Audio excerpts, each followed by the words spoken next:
Hello again and welcome back to London. The week has started off with lots and lots of PMI data, so have we learned anything new? Well, I've been speaking to Craig Erlam from Oanda. There's lots of PMI data to get through. Let's start with the Chinese data that came out first. I find it quite interesting and confusing at the same time. A lot of emphasis in the terms of the Chinese PMI has been put on weak exports, but other countries, the Fed for example, has also been talking about the situation abroad, alluding to China. Everyone seems to be blaming each other for these weak exports. So what's your take on this relatively weak PMI figure from China?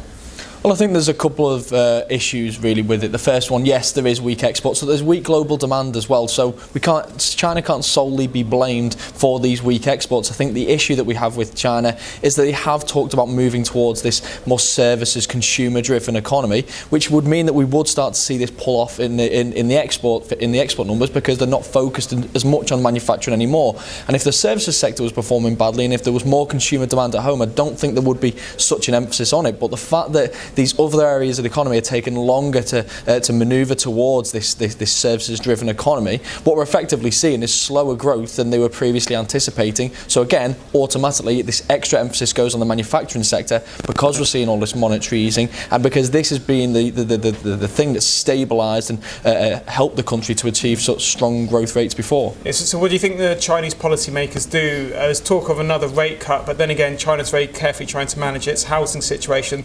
Talk of a bubble there in terms of housing, so a rate cut might not necessarily be a great idea. What do you focus more on? Is it the fact that you want to transition away towards a services-driven economy? Is it the fact that you want to stem these housing bubbles? Or do you want to avoid a hard landing? Because to achieve both seems very difficult at this stage. They tried the whole monetary tightening last year, and what we saw is effectively slower growth, but we did see the housing bubble start to deflate. But on the flip side of that, these fears of a hard landing are very real, and we have seen unemployment actually rising in China. So it's a real tough balancing act right now, and I think what we're effectively now going to see, and this is what you get from the change in stance from the People's Bank of China now with these reserve requirement ratio cuts, with these interest rate cuts, is yes, we are going to go back to this form of monetary stimulus, but maybe not as aggressively as what we did previously. They tried targeted stimulus, it did have some effect. They're probably going to see more targeted stimulus again, but I think it's going to be a balance between stimulus while allowing the housing bubble to deflate. But like I say,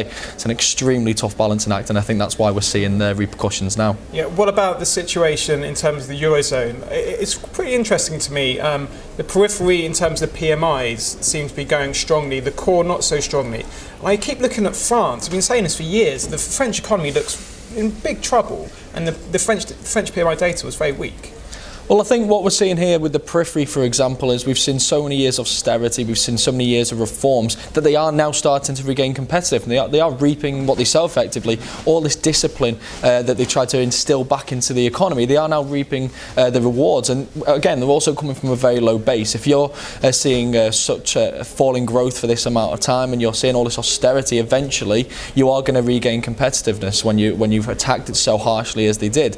Then you look at France, for example, and they haven't really taken it on as the periphery has. The likes of Italy and Spain have really aggressively attempted to make themselves more competitive, but in France we've seen such an opposition to these reforms that I think the country is now suffering as a result, and I don't expect that to change. France really does need to welcome these reforms and welcome this opportunity to become more competitive. Otherwise, I think it is going to suffer a lot more down the road, and we are going to see these slower growth rates for years to come. We'll finish with the UK.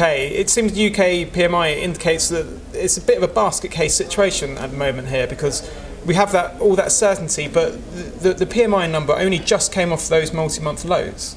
Well, I think this is a case of balance. There is no balance in the UK at the moment. We're still seeing the services sector drive more than three-quarters or around three-quarters of UK economic growth. We're actually seeing the UK becoming more dependent on the services sector in the UK. We're still seeing these services PMI reading, for example, hold up pretty well. But then the manufacturing, we're seeing output. We're not seeing any growth in output. We're not seeing any improvement in employment. And this is again a big issue for the UK, because you can't be so dependent on one sector, because as soon as this sector starts to suffer, the entire economy effectively falls apart. 5 years ago, the coalition government vowed when they came in that they were going to undergo this big rebalancing in the UK, get manufacturing sector stronger, move this away from this reliance on the services sector. But what we've actually seen in this 5-year period is the balancing has gotten worse, and this has got to be a big focus for them now for the next 5 years, because we do need a more balanced economy. This is how you survive recessions, and this is how that when these big recessions hit,